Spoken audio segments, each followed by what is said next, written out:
Thân chào cả nhà, không nên xem chùa đâu đó. Nhớ đăng ký, like, comment để ủng hộ team nha.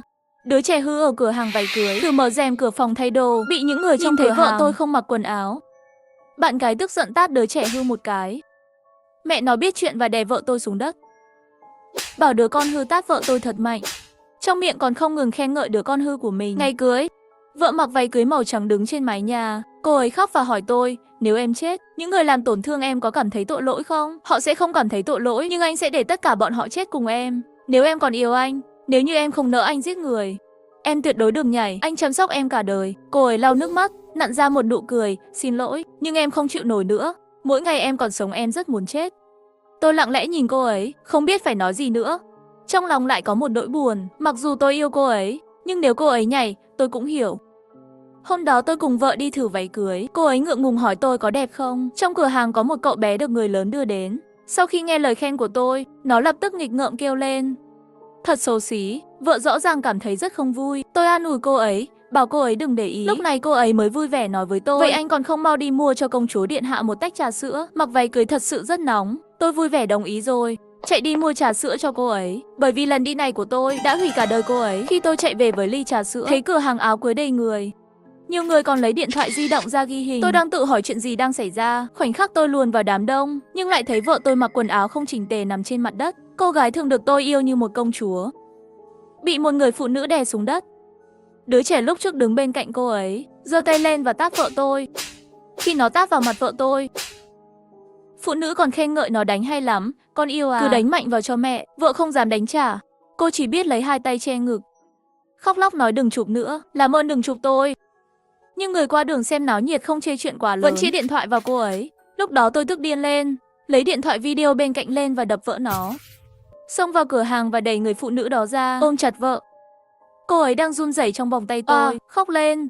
Nhìn cô ấy như thế này, trái tim tôi tan vỡ, hỏi cô ấy xem có chuyện gì. Nhưng cô ấy chỉ khóc và khóc, cả người đều đang run rẩy, không thể nói một lời, chỉ là nắm chặt quần áo của tôi không buông tay. Cuối cùng là nhân viên cửa hàng áo cưới kể cho tôi toàn bộ câu chuyện. Thì ra sau khi tôi đi, vợ cởi váy cưới chuẩn bị thay bộ thứ hai. Dì của cậu bé cũng đến thử váy cưới. Dì của nó đang trang điểm, mẹ đang nói chuyện với dì nó. Không có người lớn trông trẻ em, nó chơi ở cửa hàng. Đứa trẻ hư kéo rèm vải của vợ tôi ra. Khi bức màn được kéo ra, cả cửa hàng đều thấy vợ tôi không mặc quần áo. Cô ấy xấu hổ và giận dữ, vô thức tát đứa trẻ đó. Kết quả là cha mẹ của đứa trẻ rất tức giận, mắng cô ấy không biết xấu hổ. Đánh đứa trẻ, rồi bà ta xông lên đè cô ấy xuống. Dạy trẻ đừng sợ hãi, bị bắt nạt thì đánh lại. Thủ đoạn của người lớn đặc biệt bẩn thỉu để không cho vợ tôi có cơ hội đánh trả. Lột quần áo của vợ tôi, lợi dụng sự xấu hổ của người khác, làm điều điên rồ nhất. Tôi cảm thấy vô cùng đau khổ.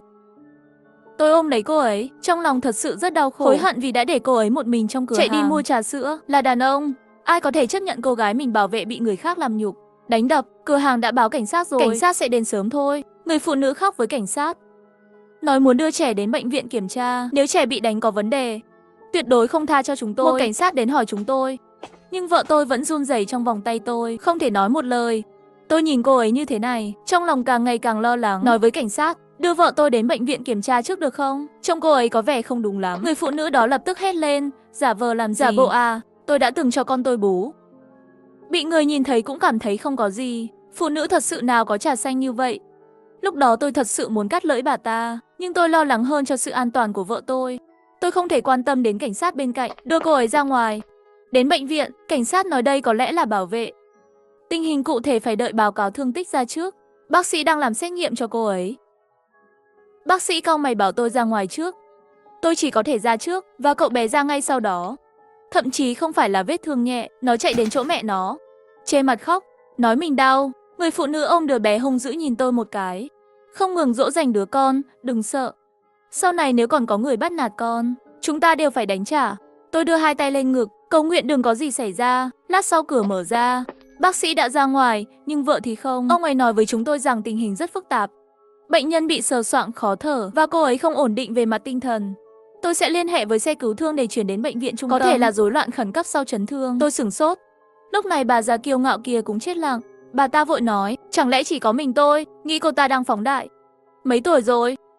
Cho mọi người xem thì làm sao? Lúc đó cô ta còn mang theo miếng dán ngực. Nếu cô ta thật sự phong kiến như vậy, chỉ vì chuyện này mà bị bệnh tâm thần, vậy thì bảo cô ta đừng chạy ra ngoài hại người. Trước khi câu nói này kết thúc, Tôi chạy đến bên cạnh bà ta, nắm tóc bà ta, kéo bà ta vào nhà vệ sinh. Cảnh sát bên cạnh thấy có chuyện, vội vàng đến ngăn cản tôi. Tôi nhanh chóng đóng cửa lại. Đứa bé đó vì bị mẹ ôm, cũng bị kéo vào nhà vệ sinh. Bên ngoài đang gõ cửa. Và bà ta lo lắng nói, anh muốn gì? Anh còn muốn đánh người trước mặt cảnh sát sao? Tôi đập vào bụng bà ta, đánh bà ta quỳ xuống đất. Bà ta ôm bụng kêu đau đớn, đánh người rồi. Cảnh sát, cứu mạng. Tôi kéo tóc bà ta và nhấn bà ta vào bồn cầu. Cậu bé nằm trên mặt đất, giơ nắm đấm nhỏ lên đánh tôi. Tôi không để ý đến thằng nhóc này, tiếp tục kéo người phụ nữ về phía trước, đẩy cửa nhà vệ sinh ra. Bà ta hoảng sợ hỏi tôi muốn làm gì. Tôi nhét đầu bà ta vào nhà vệ sinh. Toàn bộ khuôn mặt của bà ta bị nhét vào nhà vệ sinh. Tôi hét lên miệng hôi quá. Vậy thì rửa miệng cho mày trước đã. Bà ta cố gắng đứng dậy và bị tôi đẩy lại. Bà ta muốn nôn, lại bị ép phải nuốt lại. Cửa bị cảnh sát phá. Tôi giơ hai tay lên, lạnh lùng nói tôi sẽ không phản kháng. Xin đưa vợ tôi đến bệnh viện lớn. Và nếu bà già này cũng sợ hãi, đó hoàn toàn là vì trái tim bà ta quá yếu đuối. Sau này đừng ra ngoài hại người. Tôi bị đưa đến đồn cảnh sát, nói với cảnh sát ở đồn cảnh sát, tôi và chuyện vợ tôi tính riêng. Tôi đánh bà già này, tôi sẵn sàng bị trừng phạt. Nhưng bà ta đánh vợ tôi, bà ta phải trả giá. Cuộc sống không phải là phim truyền hình, không phải chuyện gì cũng có thể nhận được kết quả chính đáng. Người phụ nữ đó chỉ bị giam 1 ngày, bởi vì bà ta có 2 đứa con ở nhà. Bà ta là phụ nữ cho con bú, nên sớm được thả ra. Chúng tôi muốn đi hình sự, nhưng cảnh sát nói vợ tôi không bị thương, không đi được. Rối loạn cấp cứu sau chấn thương đơn giản không phải là tiêu chuẩn chấn thương nhẹ. Tôi không cam lòng, lại đưa vợ đi hỏi ý kiến luật sư. Luật sư nói với chúng tôi, loại chuyện này chỉ có thể tự nhận là xui xẻo. Tôi đã kiện đòi bồi thường dân sự, thuyết phục chúng tôi xem một chút. Tôi hỏi luật sư xem có thể kiện tội xúc phạm không. Luật sư lắc đầu nói với tôi, chăm sóc pháp lý cho phụ nữ cho con bú, không thể để cô ta vào tù vì chuyện này. Cho dù may mắn thật sự kiện, cuối cùng chỉ là án treo, hoặc là được bảo lãnh chờ xét xử. Khi chúng tôi ra khỏi công ty luật, vợ cứ mím môi, nước mắt không ngừng rơi. Tôi đau lòng ôm cô ấy. Cô ấy khóc trong vòng tay tôi. Cô ấy hỏi tôi tại sao người xấu không bị trừng phạt. Tôi không nói nên lời. Trong mắt một số người, bồi thường một chút tiền đã là hình phạt rồi. Nhưng theo ý kiến của chúng tôi, chi phí tội phạm quá thấp. Tôi không tin. Tôi không muốn cô gái của tôi chịu kết quả như vậy. Tôi đã thử liên lạc với mấy luật sư nữa, nhưng cuối cùng mọi người đều nói với chúng tôi em rằng nhiều nhất chỉ có thể hỗ trợ tố tụng dân sự. Tinh thần của vợ tôi càng ngày càng không đúng. Cô ấy khóc và nói với tôi rằng sống trên đời này thật mệt mỏi. Mỗi lần nhắm mắt lại là một ký ức đau đớn. Bác sĩ tâm lý nói với chúng tôi, cố gắng làm cho cô ấy tìm một cái gì đó có cảm giác hoàn thành càng nhiều càng tốt. Đừng nhàn rỗi, càng nhàn rỗi càng dễ xảy ra vấn đề. Ngày cưới của chúng tôi càng ngày càng gần. Cô ấy sẽ tạm thời quên đi nỗi đau, vui vẻ chọn hoa, đi đặt đồ ăn, thậm chí đích thân thiết kế đám cưới. Nhưng cuộc sống không phải là phim truyền hình. Khi chúng tôi sắp kết hôn, bố mẹ vợ đột nhiên gọi điện thoại, gọi chúng tôi về nhà. Khi mẹ vợ tôi nhìn thấy tôi, họ đưa cho tôi một phong bì màu đỏ rất lớn. Mở phong bì màu đỏ xem, bên trong đầy tiền giấy. Mẹ vợ nói, đây là giá cô dâu 50.000 tệ mà nhà anh đã đưa tiền cưới trước đây. Hôm nay đều trả lại cho anh. Bên trong tặng thêm 30.000 tệ.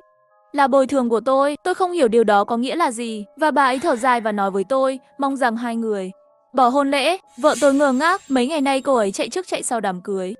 Bây giờ lại đổi thành một câu hủy hôn lễ. Bố chồng đột nhiên lấy điện thoại ra đưa cho chúng tôi xem. Cô ấy mở video, đây là nhóm chủ sở hữu cộng đồng của họ. Một người hàng xóm trong nhóm đã gửi một video. Đây là video trước đây, video vợ tôi bị đánh ở cửa hàng áo cưới. Trong video, người vợ luôn che thân thể, xin những người này đừng quay phim. Nhưng những người này chỉ là để xem náo nhiệt, bất chấp lời cầu xin của cô ấy, mang lại điều tồi tệ nhất trong cuộc đời cô ấy. Chụp hết rồi, người này không chỉ gửi video, còn vẫn đang tung tin đồn trong nhóm, nói vợ tôi là tình nhân, chụp ảnh cưới với người đàn ông đã kết hôn, bị vợ chính lột quần áo, trẻ con đều tức giận đánh mắng tiểu tam.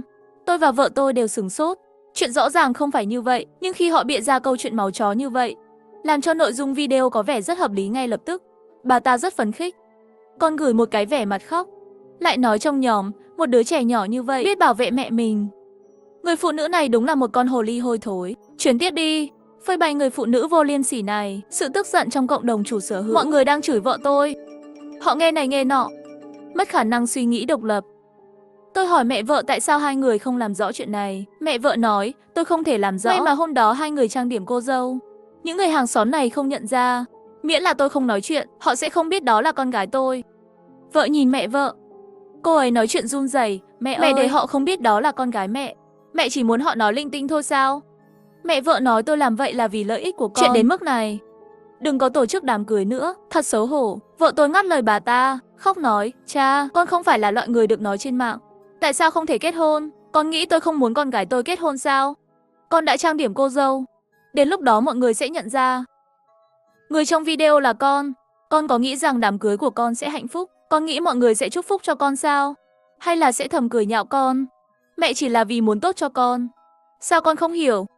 Lúc này vợ cũng không nói nên lời. Chúng tôi đều hiểu ý mẹ vợ. Ngay cả khi chúng tôi có thể làm rõ danh tiếng của mình. Đối với vợ, cô ấy được định sẵn để trở thành một trò cười trong đám cưới. Mấy ngày nay vợ tôi còn có chút tâm trạng tốt. Cuối cùng không chịu nổi, cô ấy chạy vào phòng ngủ và đóng cửa lại. Lát sau, trong phòng ngủ liền truyền ra tiếng khóc thót tim của cô ấy. Tại sao những người bị tổn thương đều là tôi? Tôi không làm gì sai cả. Tại sao chỉ có một mình tôi bị ủy khuất? Bây giờ chúng tôi đang ở trong sự lựa chọn đau đớn nhất. Hoặc là để người khác chửi bới bôi nhọ, chịu trách nhiệm không tồn tại, đổi lại sự bình yên, hoặc là tự lên tiếng, nói sự thật, sẽ cho mọi người biết đây là cô gái ở nhà nào. 10 năm tới, đi ra ngoài vứt rác đều phải chịu sự chỉ trỏ ở sau lưng. Dù chọn cách nào, người bị thương chỉ có chúng tôi. Tôi cố mở cửa, nhưng phát hiện cửa bị khóa ngược. Vợ à, cho anh vào được không? Cô ấy khóc không thành tiếng. Cô ấy nói với tôi tiết kiệm trong một thời gian dài, mua cho mình một chiếc nhẫn kim cương lớn. Nhận giải thưởng cuối năm 3 năm, mua cho mình một chiếc Audi làm bạn đời. Em mơ ước được ngồi trong chiếc xe nhỏ của chúng ta trong chiếc váy cưới, để anh mang nhẫn cưới cho em. Cô ấy đã trả giá rất nhiều, chỉ vì một giấc mơ trong đám cưới. Và bây giờ mọi người đang nói với cô ấy không sai. Nhưng cô ấy không thể có ước mơ. Bản thân tôi cũng đỏ mắt, nói chúng ta có thể kết hôn nếu em muốn. Anh không sợ bị người khác cười nhạo. Cô ấy khóc và nói với tôi đám cưới này không thể nào hạnh phúc được nữa, như bố mẹ em nói. Chờ em thay váy cưới trang điểm cô dâu xuất hiện trước mắt mọi người, chỉ đổi lấy sự cười nhạo. Tôi không nói chuyện. Tôi nhớ như in hai người. Người phụ nữ lột quần áo của cô ấy. Tôi không biết địa chỉ của bà ta. Tôi chỉ nhớ tên bà ta là Vương Tĩnh. Và người phụ nữ hàng xóm gửi video quy định trong nhóm biệt danh của mọi người phải dùng số phòng của mình. Tôi nhớ bà ta sống ở tòa nhà 4 số phòng 901. Tôi không nói gì, chỉ là đem những người này nhớ kỹ. Tôi sẽ làm mọi thứ vì vợ tôi. Vợ khóc trong nhà không muốn gặp ai. Tôi đi thẳng đến tòa nhà số 4 phòng 901. Tôi gõ cửa phòng 901. Nhưng không ai trả lời. Tôi lại gõ cửa mấy lần nữa. Phòng 902 mở cửa. Đó là một cặp vợ chồng già. Họ nghi ngờ hỏi tôi làm gì. Tôi nói tìm chủ hộ phòng 901. Cặp vợ chồng già ngạc nhiên nhìn tôi một cái. Sau đó nói với tôi phòng 901 vẫn chưa bán được. Tôi sửng sốt một chút. Phòng 901 nếu không bán được, vậy làm sao có thể có chủ sở hữu tung tin đồn trong nhóm? Sau khi nói lời tạm biệt với cặp vợ chồng già, tôi quyết định đến nhà chủ nhóm hỏi. Chủ nhóm sống ở phòng 503 của tòa nhà này. Tôi đến nhà chủ nhóm gõ cửa. Anh có việc gì không? Tôi lịch sự bịa ra một lý do, nói về tòa nhà 4 phòng 901. Họ và tôi mượn chút tiền, kết quả là chặn tôi rồi. Tôi không muốn cãi nhau với hàng xóm trong nhóm, sợ mọi chuyện quá lớn. Nhưng khi tôi đến phòng 901 để tìm người, hóa ra căn nhà không bán được. Chủ nhóm nghe xong mới hạ cảnh giác. Cô ấy mở cửa hoàn toàn. Rất bất đắc dĩ nói cho tôi biết. Lúc trước có một người phụ nữ đến tìm tôi với hợp đồng thuê nhà, nói mình là người thuê phòng 901. Hóa ra người phụ nữ đó vào không lâu, thường xuyên quảng cáo trong nhóm. Một số làm trang trí để tiện kéo khách hàng, sẽ ngụy trang thành chủ sở hữu để vào nhóm. Cô ta phỏng chừng là phát hiện 901 vẫn chưa bán được, giả vờ người thuê vào nhóm. Tôi làm theo số điện thoại trên quảng cáo, gọi rồi, nhưng sau khi gọi xong tôi lại sửng sốt. Xin chào, số bạn gọi là số trống. Làm sao có thể là số trống? Chẳng lẽ khi người phụ nữ đó quảng cáo trong nhóm, ngay cả số điện thoại cũng điền sai sao? Tôi càng cảm thấy nghi ngờ, một người thuê nhà không thuộc về nơi này, lấy hợp đồng giả vào nhóm chủ sở hữu để quảng cáo. Điện thoại thường xuyên hay số trống, không thể đói được. Tôi không thể không hỏi chủ nhóm, vậy tiền của tôi không lấy lại được sao? Có cách nào tìm được cô ta không? Chủ nhóm nhà bỗng nhiên giơ tay lên. Tôi mới phát hiện trên đó có một camera giám sát. Người phụ nữ đó đến nhà tôi, chắc chắn đã bị camera giám sát chụp lại. Nhưng tôi không biết dùng. Chờ chồng tôi đi công tác về, tôi yêu cầu anh ấy chuyển camera giám sát cho anh. Tôi liên tục cảm ơn chủ nhóm, mặc dù tạm thời không tìm thấy kẻ tung tin đồn đó. Nhưng đến bây giờ, điều quan trọng nhất là làm dịu tâm trạng của vợ trước. Dù sao, tôi sẽ kết hôn với cô ấy. Nhưng ngay trong ngày cưới, mẹ vợ gọi một cuộc điện thoại lo lắng, kéo giấc mơ của tôi trở lại thực tế tàn khốc. Tôi vội vã đến khách sạn, nhưng lại thấy vợ tôi mặc váy cưới màu trắng, đứng ở ria của mái nhà. Nếu em chết, những người làm tổn thương em có cảm thấy tội lỗi không? Đừng nhảy, anh trả lời câu hỏi của em trước được không? Tôi lại cảm thấy vô cùng lo lắng. Họ sẽ không cảm thấy tội lỗi, nhưng anh sẽ để họ chết. Để mỗi người trong số họ chết cùng em. Nếu em còn yêu anh, nếu như em không nỡ anh giết người, đừng nhảy, anh sẽ chăm sóc em cả đời. Chúng ta làm đám cưới, ngày mai sẽ đi du lịch và không bao giờ quay lại đây. Vợ nhìn vé máy bay, nhẹ nhàng nói, anh thật ngu ngốc. Sau đó lau nước mắt, nặn ra một nụ cười, xin lỗi. Nhưng em không chịu nổi nữa. Trong những ngày em còn sống thì em đều muốn chết. Sau đó cô ấy đưa tay ra như thể đang ôm tôi. Thân thể lại ngã về phía sau, biến mất trước mắt tôi. Tôi muốn hét lên, nhưng tôi không nói được. Cơ thể không ngừng run rẩy. Khi tôi chạy xuống dưới lầu, thấy cô ấy nằm trong máu. Váy cưới đã nhuộm màu đỏ máu. Mẹ vợ khóc ngất xỉu ngay tại chỗ. Tôi quỳ bên cạnh cô ấy, run rẩy, đưa tay ra và nắm lấy khuôn mặt nhỏ bé của tôi ngốc nghếch gọi, em yêu à, em tỉnh lại đi. Cô ấy không trả lời, không có hơi thở hay mạch đập. Tôi lấy điện thoại ra và gọi xe cứu thương. Điện thoại đột nhiên xuất hiện WeChat nhắc nhở, là tin nhắn của nhóm chủ gửi cho tôi. Chồng tôi về rồi. Đây là ảnh của người phụ nữ phòng 901. Nhìn người phụ nữ trên hình, tôi không khỏi siết chặt tay. Khuôn mặt mỏng và quen thuộc. Thì ra là bà ta, Vương Tĩnh. Nếu họ là cùng một người, còn là bà già này nữa. Khi tôi nhét đầu bà ta vào nhà vệ sinh, tôi nên giết bà ta. Tôi không biết địa chỉ của Vương Tĩnh, nhưng khi xảy ra xung đột trước đây, tôi nhớ bộ đồng phục mà con bà ta mặc. Trên đồng phục học sinh viết, trường tiểu học sơ tâm Đường Xuân Hoa. Đợi anh sẽ để hai mẹ con họ hối hận vì đã đến thế gian này. Ông vợ không ngừng lau nước mắt. Lại cảm thấy không thở được. Tin nhắn tôi gửi cho chủ nhóm nói rằng tôi đã rời nhóm rồi. Xin cô ấy kéo tôi lại. Sau đó tôi chạy về hướng trường tiểu học sơ tâm. Bỗng nhiên điện thoại của tôi đổ chuông. Tôi không có tâm trạng để nghe điện thoại. Nhưng khi tôi nhìn vào màn hình điện thoại, nhưng lại phát hiện ghi chú trên đó là hai chữ đổ đi. Đó là khi chúng tôi xử lý tranh chấp với Vương Tĩnh, là tên mà tôi ghi chú cho bà ta. Tôi kết nối điện thoại, bên kia truyền đến giọng nói run rẩy của bà ta. Xin chào, bà ta đang run rẩy khi nói chuyện. Tôi thấy vòng kết nối bạn bè đang lan truyền. Hình ảnh người dân địa phương nhảy lầu, nhìn rất quen. Có phải vợ anh không? Tôi lạnh lùng nói. Mày giả làm 901 trong nhóm chủ sở hữu là mày, đúng chứ? Bà ta vội vàng nói, chờ một chuyện chút. Không như anh nghĩ. Tôi hỏi, vậy thì làm sao? Vương Tĩnh khóc nói với tôi chuyện này hiểu lầm rồi.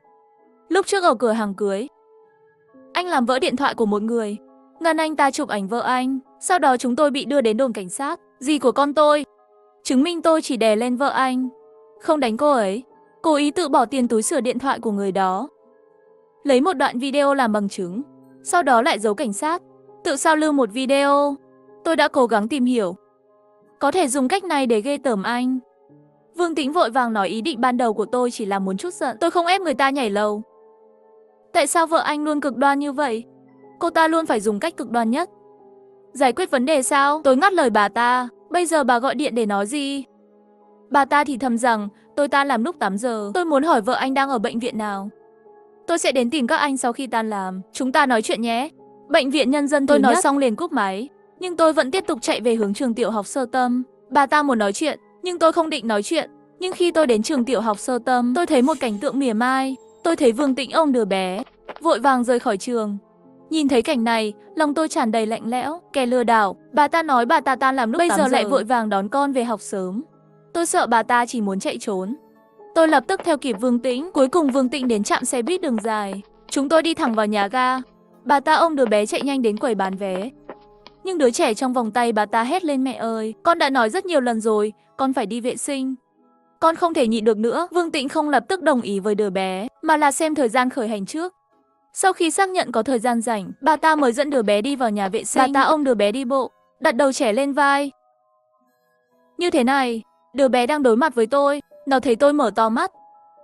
Nó cố gắng vỗ về Vương Tĩnh, vui mừng hét lên, mẹ ơi, người xấu đến rồi. Vương Tĩnh nghi ngờ quay đầu lại, và tôi đã ra tay rồi. Ta một tay trực tiếp nắm lấy mặt bà ta, đưa bà ta vào nhà vệ sinh. Tôi lạnh lùng nói, thật có duyên. Chúng ta luôn giải quyết vấn đề trong nhà vệ sinh. Lần trước mày không ăn no phải không? Đứa bé rơi từ trong lòng Vương Tĩnh xuống đất, khóc và hét lên đau đớn. Vương Tĩnh cũng không ngừng đấu tranh nhưng vô ích, lại bị tôi kéo vào nhà vệ sinh. Thằng bé đang vội khóc lớn, mau đến đây, có kẻ xấu đánh mẹ tôi. Tôi nhìn trong nhà vệ sinh không có ai, đóng cửa nhà vệ sinh và khóa lại. Tôi ném Vương Tĩnh xuống đất. Khuôn mặt bà ta tràn đầy sợ hãi. Sợ hãi nói, chính vợ anh quá kích động. Cô ta thật sự có bệnh. Vì một việc nhỏ như vậy mà nhảy lầu. Tôi bồi thường tiền cho anh còn không được sao? Tôi lạnh lùng nhìn Vương Tĩnh. Và lúc này, cửa nhà vệ sinh bị đá rất nhiều lần. Người bên trong đi ra. Là đàn ông thì đừng đánh phụ nữ. Chúng tôi đã báo cảnh sát ra ngay. Tôi không để ý đến sự làm phiền bên ngoài. Tôi không quan tâm cái cổng này giữ được bao lâu. Tôi không quan tâm nếu họ gọi cảnh sát. Tôi không muốn chạy. Tôi đến đây chính là để Vương Tĩnh phải trả giá. Khuôn mặt của Vương Tĩnh đầy sợ hãi. Bà ta cứ bò về phía sau, trốn vào góc tường run rẩy. Khi tôi đến gần, bà ta khóc nói tôi sai rồi. Tôi thật sự sai rồi. Xin hãy tha thứ cho tôi. Tôi lạnh lùng nói mày không biết sai. Nước mắt và thái độ hiện tại của mày, tất cả là vì mày sợ bị trừng phạt. Rõ ràng là tôi đang giúp anh. Tôi sửng sốt. Tôi hỏi, giúp gì tao? Bà ta vội vàng nói anh vẫn chưa phát hiện ra sao? Vợ anh là loại người có bệnh. Xảy ra chuyện lớn hơn một chút thì tìm chết tìm sống. Nếu anh ở bên cô ta sẽ chỉ làm tổn thương anh. Và bệnh tâm thần là di truyền. Tôi hít một hơi lạnh. Mày mới là người có bệnh. Mày sẽ không bao giờ cảm thấy mình sai, luôn phải đổ lỗi cho người khác. Mày giữ nguyên tội lỗi của nạn nhân, nhưng chưa bao giờ nghĩ mình đã phạm tội. Ngay lúc này, cửa nhà vệ sinh bỗng nhiên lại phát ra tiếng động lớn. Tôi quay đầu nhìn mới phát hiện cửa đã bị đá mở. Một người đàn ông to lớn đứng ở cửa, và cậu bé đang trốn sau lưng người đàn ông. Vương Tĩnh nhìn thấy người đàn ông đó, nỗi sợ trên mặt bỗng nhiên không còn nữa. Bà ta ngạc nhiên mừng rỡ trông, anh đến rồi. Người đàn ông lạnh lùng nói, vừa rồi tôi vừa nhận được điện thoại của em. Xin nghỉ phép đến rồi. Hóa ra là chồng của Vương Tĩnh. Vương Tĩnh khi có chồng, hoàn toàn không phải là một thái độ như vừa rồi. Bà ta cười điên cuồng. Không phải anh điên lắm sao? Chồng tôi tập thể hình. Cho dù anh điên, tôi không nói gì. Thấy tôi không nói chuyện, Vương Tĩnh biểu hiện càng điên cuồng. Bây giờ anh không dám nói chuyện phải không? Mày là thằng hèn. Mày chỉ dám đánh phụ nữ vô tội. Tao nói cho mày biết, nhìn thấy vợ mày nhảy lầu, tao cười đến chết mất. Đáng chết, ai bảo nó đánh con tao. Đây là báo ứng, tao muốn nó chết. Tao muốn bệnh viện ném nó vào nhà xác. Hãy để thẩm phán phán xét tao. Tao đã hỏi luật sư rồi, cho dù nó chết đi, nhiều nhất tôi cũng là tội sỉ nhục. Chỉ dưới 3 năm. Đó là sự công bằng của pháp luật. Luật pháp không giúp được ai. Vương Tĩnh còn chưa nói xong, tôi tát thẳng vào mặt bà ta. Bà ta mềm nhũn nằm trên mặt đất, máu mũi cũng lập tức phun ra. Bà ta bịt mũi đau đớn kêu lên, chồng, nó đánh em. Chồng Vương Tĩnh cuối cùng không nhịn được nữa, hắn ta lao thẳng vào tôi. Tôi biết hắn mạnh như vậy, nếu nói đến đánh nhau, tôi chắc chắn không đánh được hắn. Nhưng tôi không đến đây để đánh nhau, tôi đến đây để liều mạng. Chồng Vương Tĩnh nắm lấy cổ tôi, và tôi nhấc chân lên và đá mạnh vào đáy quần của anh ta. Hắn đau đớn đứng thẳng người, tôi lại nắm chặt tay, đập mạnh vào cổ họng hắn.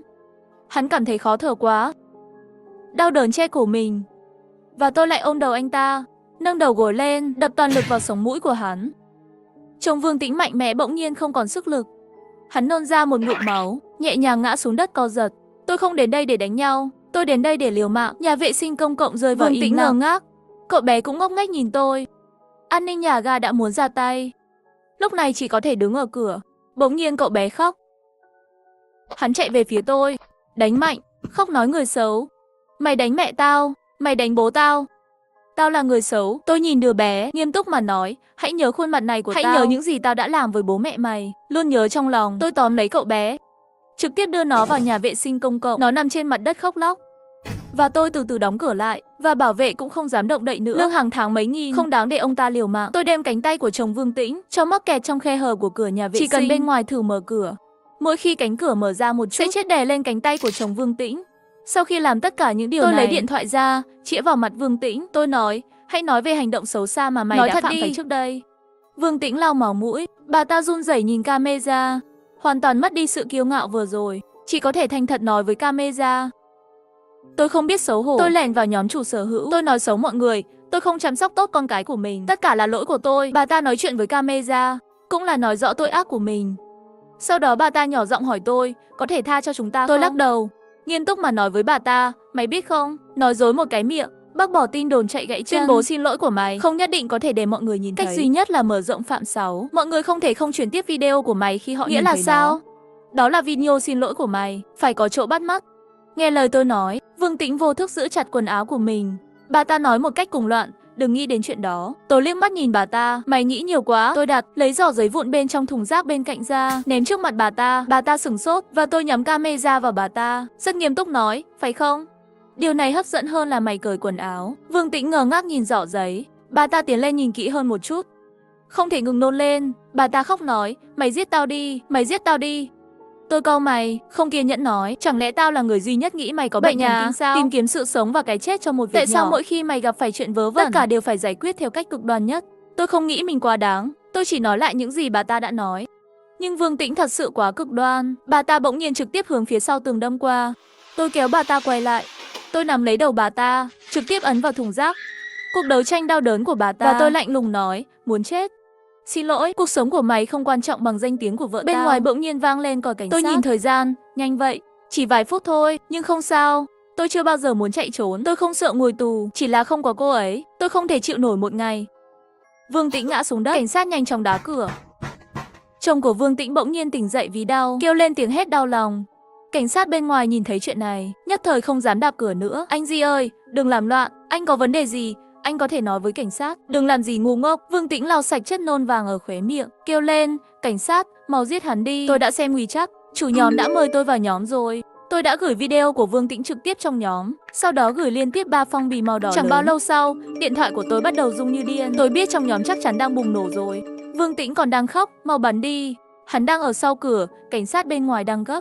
Đừng khiêu khích anh ta, anh Di ơi, bất kể các anh có thù hận gì, tất cả chúng ta có thể ngồi xuống và nói chuyện. Tôi nhẹ nhàng nói, đừng vội, nó tạm thời sẽ không chết. Người anh em, rốt cuộc anh muốn gì? Tôi đang chờ điện thoại từ bệnh viện, tôi đang chờ một phép màu, tôi đang cầm điện thoại, nếu vợ tôi mất đi, tôi sẽ móc tim bà ta ra, xem có phải màu đen không.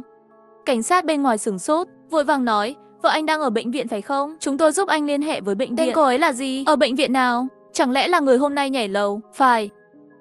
Tôi cảm thấy cô ấy không có mạch nữa, đừng vội. Chúng tôi lập tức giúp anh liên hệ với bệnh viện để tư vấn. Đừng bốc đồng. Họ không hiểu. Miễn là vợ tôi xảy ra chuyện, tôi sẽ không nói chuyện. Tôi chợt nhớ lại ngày tôi cầu hôn cô ấy. Mặc dù cô ấy nói rằng cô ấy đã tiết kiệm trong một thời gian dài, mua cho mình một chiếc nhẫn kim cương lớn, nhưng không phải. Tôi biết cô ấy nói dối. Vợ tôi là một kẻ nghiện tiền, cô ấy không muốn qua vào ngày lễ. Trà sữa đầu tiên của mùa thu 52 tệ, chuyển khoản 520 nhân dân tệ vào ngày lễ mừng năm mới 1314 nhân dân tệ. Nhưng tôi chưa bao giờ thấy cô ấy chi tiêu nhiều như vậy. Cho đến khi tôi nhìn thấy bản ghi nhớ của cô ấy một lần, tiêu đề là kho bạc nhỏ vĩnh cửu. Trên đây ghi lại chi tiết từng lần chuyển tiền của tôi. Số tiền mục tiêu là 20.000 tệ. Vào ngày sinh nhật của cô ấy, đó là ngày mục tiêu đạt được. Cô ấy hẹn với tất cả bạn bè của mình, chúng ta cùng nhau đến đảo chơi.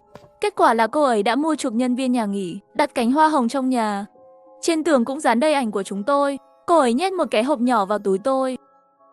Sau đó cô ấy giả vờ ngạc nhiên nhìn tôi. Mọi người đều ngơ ngác nhìn tôi. Tôi mở hộp nhỏ ra xem. Đó là một chiếc nhẫn kim cương lớn đẹp. Trên nhẫn còn in giá chính xác là 20.000 tệ. Tôi biết. Hôn nhân này tôi không cầu cũng phải cầu. Tôi quỳ xuống hỏi cô ấy có muốn lấy tôi không.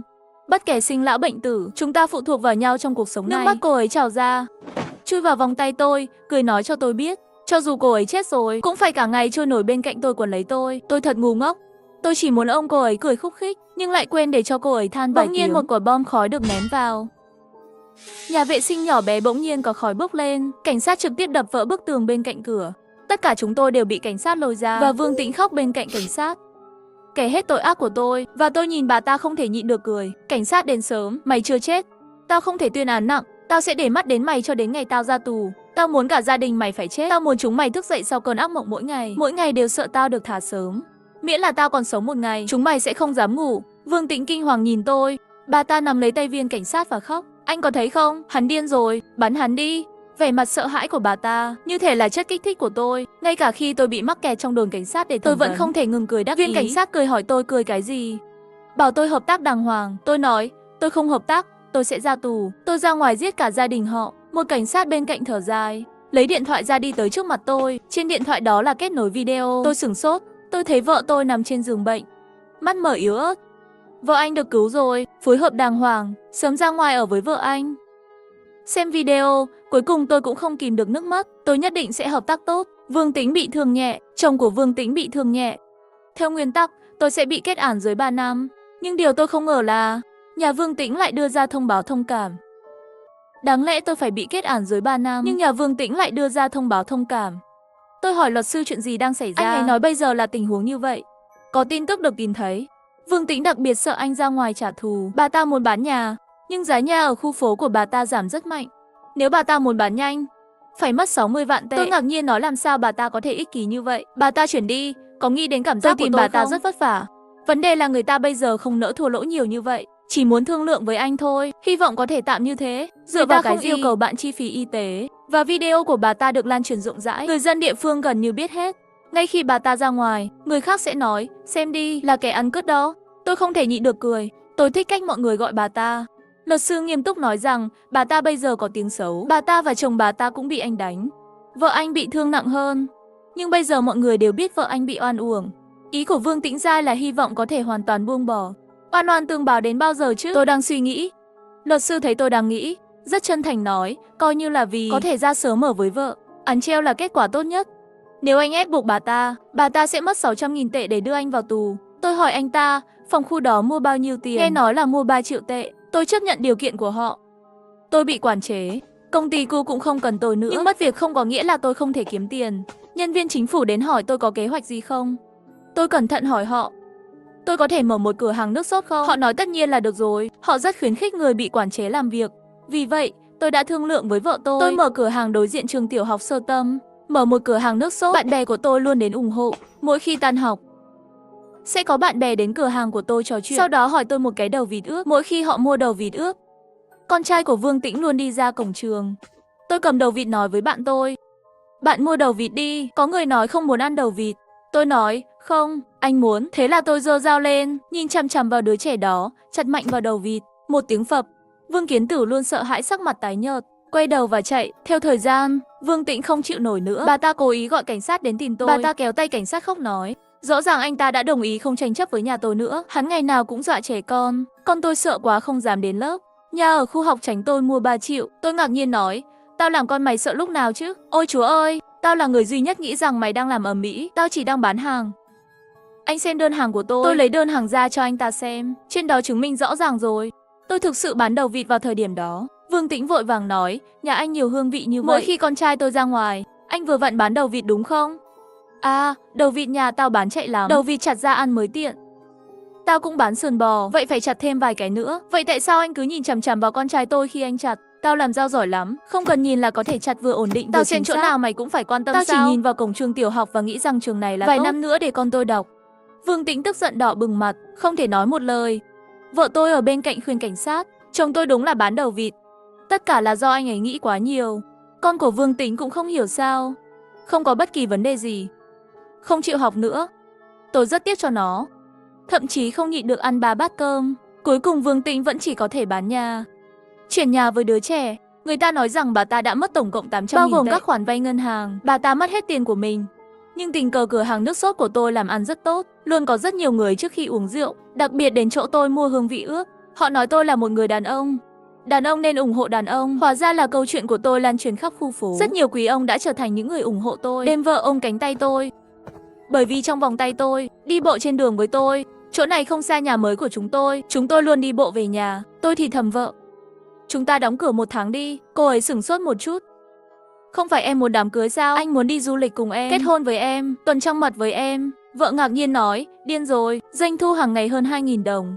Cô ấy nhẹ giọng nói, em không muốn hôn lễ nữa, giờ em muốn thứ khác hơn. Em muốn gì? Điều em muốn nhất đã ở trước mắt em rồi. Điều em muốn nhất là ngay trước mắt. Tôi hiểu rồi, ước tính là bán hương vị ướp kiếm được hơn 2.000 đồng một ngày phải không?